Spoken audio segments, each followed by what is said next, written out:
कौन सी बुक ली जाए, कहाँ से पढ़ें, ऑर्गेनिक कहाँ से पढ़ें, इनऑर्गेनिक कहाँ से पढ़ें, फिजिकल कहाँ से पढ़ें? That's a very common question कि सर बुक्स कौन सी ली जाए, क्या पढ़ा जाए, कौन सी बुक परचेज करनी है, ऑर्गेनिक कैसे करें, इनऑर्गेनिक कैसे करें, फिजिकल कैसे करें? तो first of all let us try to understand कि यार बुक्स का पर्पस क्या होता है। ये एक ऐसा क्वेश्चन है, बुक्स का पर्पस क्या होता है? बुक्स का पर्पस एक्चुअली क्या होता है? जैसे देखिए, आप कोचिंग में कहीं ना कहीं अटेंड कर रहे होंगे, वहां पर भी आपको पढ़ाया जा रहा है, किसी टीचर की क्लास आप अटेंड कर रहे हो, आपको डीपीपीज मिल रही हैं, असाइनमेंट्स मिल रही हैं, टेस्ट सीरीज आप कर रहे हैं सॉल्व, कुछ ना कुछ किताबें आपके पास होंगी, कुछ स्टडी मटेरियल आपके पास हो सकता है। पॉइंट इज आपको ये समझना जरूरी है हर एक चीज का एक पर्पस है। जैसे किताबों का पर्पस क्या है? किताबों का पर्पस आपको सब्जेक्ट सिखाना। तो अब आपको अगर टॉप करने की बात मैं करूं तो बच्चों के लिए जो बुक्स होंगी उनका सिलेक्शन डिफरेंट होगा, किस तरह की बुक्स उनको पढ़नी चाहिए। और एक एवरेज रैंक, एवरेज का मतलब है कुछ हजार में रैंक अगर आपको लाना है तो उसके लिए बुक्स का जो सिलेक्शन है वो थोड़ा सा डिफरेंट होगा। कैसे? देखिए, आपको सबको पता है कि एनसीईआरटी से ही पेपर आता है। यस, अगर हम केमिस्ट्री की बात करें, पिछले 3-4 सालों से मैं केमिस्ट्री का पेपर डिकोड करता आ रहा हूं और मैंने ये चीज ऑब्जर्व की है कि अराउंड 90% क्वेश्चन जो है वो डायरेक्टली एनसीईआरटी से आते हैं।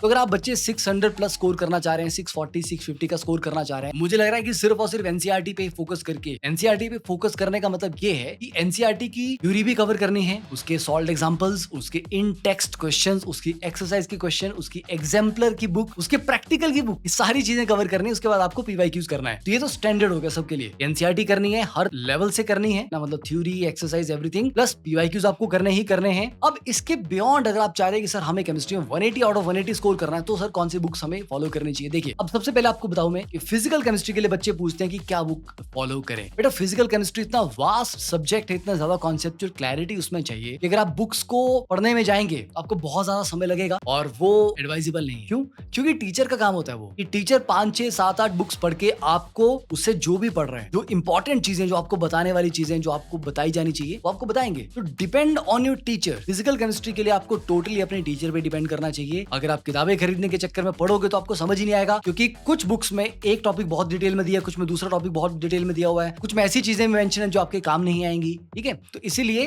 Physical chemistry class notes, always the class notes. उसके बाद एनसीईआरटी करनी है पूरी। एक बार क्लास में पढ़ा दिया, समझ गए सब कुछ, बेसिक कॉन्सेप्ट क्लियर हो गए, फिर एनसीईआरटी को पढ़िए, उसको सॉल्व करिए, उसके बाद पीवाईक्यू लगाइए और उसके बाद जो भी स्टडी मटेरियल आप फॉलो कर रहे हो, जो भी आपको क्या लगता है कि स्टडी मटेरियल्स के क्वेश्चन बहुत डिफरेंट होते हैं, मार्केट में जो बुक्स मिल रही है उनके क्वेश्चन बहुत डिफरेंट है, नहीं, मोर और लेस काफी हद तक कॉपीड होते हैं, काफी हद तक सिमिलैरिटीज होती हैं। तो ये बताइए, पूरा साल जिस एक एग्जाम की तैयारी करने के लिए इतनी सारी किताबें लिखी गई हैं, उन किताबों के क्वेश्चन बेहतर हैं या उस एक एग्जाम में आने वाले क्वेश्चंस बेहतर होंगे? तो ऑब्वियस बात है, जिस एग्जाम की तैयारी के लिए इतनी सारी किताबें लिखी गई हैं, उस एग्जाम की क्वेश्चन आई थिंक ज्यादा एक्यूरेट है हमारे लिए सॉल्व करने के लिए, क्योंकि एग्जैक्टली आपको वही एग्जाम तो क्रैक करना है। एग्जाम में कोई आपसे ये नहीं पूछेगा बेटा कितनी किताबें सॉल्व करके आए हो, ये पूछेंगे बेटा ये वाले क्वेश्चन सॉल्व कर पा रहे हो, यस और नो। तो पीवाईक्यू को सबसे ज्यादा प्रायोरिटी दो, क्योंकि उन्हीं के लिए तो सारा ये फैला हुआ है। इतनी सारे जो एफर्ट लगाए जा रहे हैं, किताबें लिखी जा रही है, स्टडी मटेरियल बनाए जा रहे हैं, उन्हीं पीवाईक्यूज के लिए जो इस साल पेपर में आए, अगले साल वो पीवाईक्यूज हो जाएंगे। तो पीवाईक्यू को वेटेज दीजिए। पीवाईक्यू नीट के करने के साथ साथ जेईई के भी करने हैं। तो फिजिकल केमिस्ट्री के लिए कोई पर्टिकुलर बुक मैं रिकमेंड यहाँ पर नहीं कर रहा हूँ। हाँ,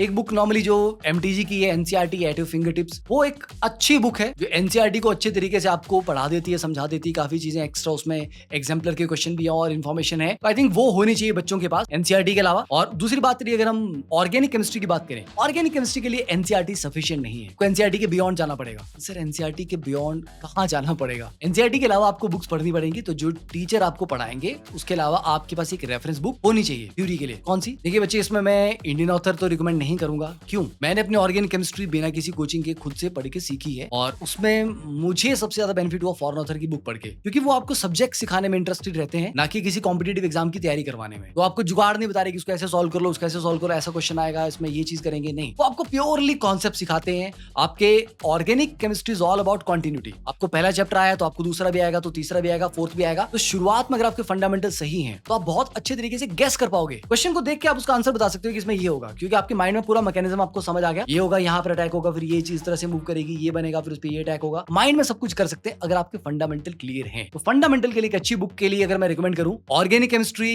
LG Wade, WADE, LG Wade, Pearson publication की है, आप रेफर कर सकते हो। Easy to understand. Solomons and Fryhle है, ठीक है, I think this is Wiley की है, John Wiley, and Paula Bruice है, पॉला ब्रूस भी शायद पियर्सन की है। तो ये बड़ी अच्छी पॉपुलर और बड़ी मानी हुई किताबें इनमें गलती ने आपको मिली, ओरिजिनल एडिशन लेना, इंडियन अडेप्टेड वर्जन मत लेना, किसी इंडियन ऑथर ने उसको अडेप्ट किया हुआ है, नहीं, ओरिजिनल वर्जन लो। उससे क्या है कि यू स्टे फोकस, जो चैप्टर उसमें हमारे काम के नहीं है उनको नहीं पढ़ना, तो टीचर को हमेशा साथ में कंसल्ट करते रहें किस फ्लो में उस चीज को पढ़ना, कौन कौन से चैप्टर आपके काम के नहीं है, ठीक है, तो वो नहीं पढ़ने। एनएमआर स्पेक्ट्रोमेट्री उसमें अगर होगा तो नहीं पढ़ना है वो। तो ऑर्गेनिकली ये वाली बुक्स आप रेफर कर सकते हैं, इनसे आपके फंडामेंटल क्लियर होंगे। उसके अलावा जो आपको क्लास में पढ़ाया जा रहा है पीवाईक्यूज करिए और जेई की पीवाईक्यू करिए। ऑर्गेनिक में ये बुक पढ़ने के बाद अगर आप उसकी एक्सरसाइज करते हैं और जेई के साथ में थोड़े अच्छे पीवाईक्यू करते हैं, आपके फंडामेंटल परफेक्टली क्लियर हो जाएंगे, आपको ऑर्गेनिक में और कुछ करने की जरूरत नहीं पड़ेगी, ठीक है। तो ये books as a reference book use की जाती हैं। उसके बाद फिर जो भी स्टडी मटेरियल आप वो पढ़ सकते हैं। स्टडी मटेरियल को लेके कभी पूछना मत, जो भी स्टडी मटेरियल है वो सारे बहुत रिसर्च होते हैं, सारे अच्छे होते हैं, सारे मतलब अच्छे इंस्टीट्यूट्स के। सारे का मतलब ये नहीं कि कोई भी एरा गैरा कोई भी तुम उठा लो,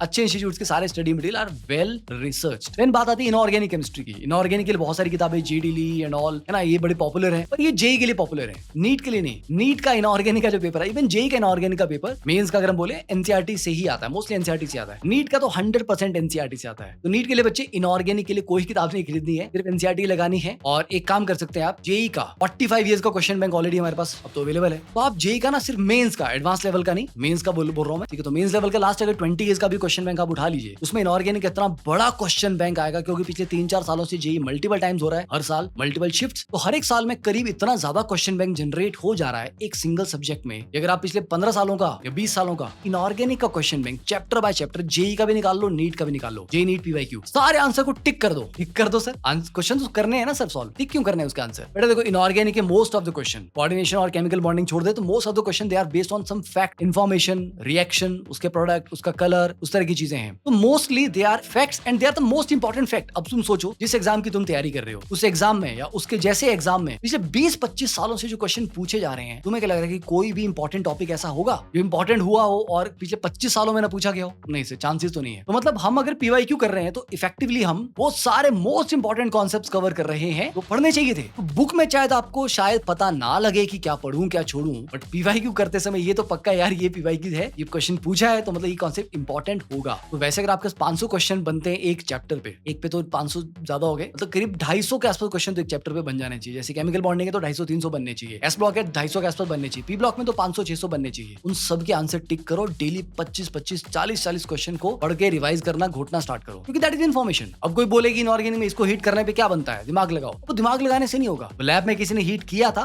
वो बना था, उसने लिखा कि ये बनता है, तुम दिमाग लगा के बोलोगे सर ये बनना तो कुछ और चाहिए, तो फिर बना लो बेटा तुम। तो जो बनता है वो बनता है, इसका कलर जो है वो है। ये केमिनो4 का कलर सर पर्पल ही क्यों होता है, ठीक है, तुम लाल रंग का बना लो भाई, सब तो नहीं होगा। इन्फॉर्मेशन वाले क्वेश्चंस के लिए आपको पीवाईक्यू एग्जाम्पलर, एनसीईआरटी एग्जाम्पलर और एनसीईआरटी एक वर्ड ध्यान से पढ़ना। सिर्फ ऑर्गेनिक के लिए आप एक्स्ट्रा किताबें रेफर कर सकते हो। तो एक मैंने आपको बताया एमटीजी की, NCERT at your finger tips. दूसरा ऑर्गेनिक के लिए एलजी वेड, सोलोमन फ्रायल, थोड़ा ज्यादा हो जाएगा सोलोमन, पॉला ब्रूस ठीक है, पॉला ब्रूस ठीक है, एलजी वेड ठीक है, दोनों अच्छी किताबें हैं, इससे फंडे क्लियर है। और टीचर पे डिपेंड करिए हमेशा। अगर टीचर की क्लास आप अच्छे से अटेंड नहीं कर रहे हो, रेगुलरली अटेंड नहीं कर रहे हो, तो बेटा कोई भी किताब पढ़ लोगे, बहुत में ज्यादा मेहनत करनी पड़ेगी कंपैरेटिवली। मतलब टीचर आपको 1 घंटे में जो चीज सिखा सकते हैं वो आपको बुक से ढूंढ के समझनी है, तो आपके 5-6-7-8 घंटे लग सकते हैं उस चीज में, क्योंकि पहले तो ये नहीं पता कि एग्जैक्टली वो चीज कहाँ पे है। पढ़ोगे सडनली कोई अच्छी इन्फॉर्मेशन मिलेगी। कई बार ऐसी इन्फॉर्मेशन होती है वो उतने काम की नहीं होती है। कई बार होती है 2-3 चीजों में इन्फॉर्मेशन मिलती है, उसको कंसाइज करना, उसको कैसे, उसका निचोड़ कैसे निकालना है, वो समझने में थोड़ा टाइम लग जाता है। इसलिए टीचर्स पे डिपेंड करिए, क्लास नोट्स अच्छे से बनाइए। अल्टीमेटली देखिए, इतने सारे बच्चे, लाखों बच्चे हैं, वही किताबें पढ़ रहे हैं। ऐसा नहीं कि कोई बहुत डिफरेंट किताब किसी टॉपर ने पढ़ी हुई है, नहीं, वही किताबें हैं। तो it is not the books, it is आप उन सिंपल किताबों को भी कितने अच्छे, कितने फोकस के साथ, कितने ध्यान से एक एक वर्ड को पढ़ रहे हो, दैट इज मोर इंपॉर्टेंट। अगर न्यूज़पेपर की तरफ पढ़ दोगे तो तुम्हारे को इवन चाहे पेपर भी दे दूंगा, बेटा अगले साल ये पेपर आएगा, न्यूज़पेपर की तरह उसको पढ़ दोगे या तो कुछ नहीं रहेगा। पढ़ना कैसे है दैट इज मोर इंपॉर्टेंट, पढ़ना क्या है वो तो सबको पता ही है। तो बुक्स के बारे में आइडिया क्लियर हो गया, ठीक है, ये सच्चाई है ये। और टेस्ट सीरीज, कोई भी अच्छी टेस्ट सीरीज अगर आप फॉलो कर रहे हैं, अकेडमी की टेस्ट सीरीज है, बहुत प्यारी टेस्ट सीरीज है, स्टडी मटेरियल भी बहुत अमेजिंग है, do follow it properly and teachers के साथ एक सिंक बना के रखना बहुत जरूरी है। So thank you, I hope इसमें आपको क्लैरिटी आई होगी। फिर भी किसी को डाउट हो तो कमेंट्स में लिख लीजिए doubts, will try to answer all your doubts, ठीक है। पढ़ते रहिए, कंसिस्टेंट रहिए, that is the main thing. Okay, चलो, ऑल द वेरी बेस्ट।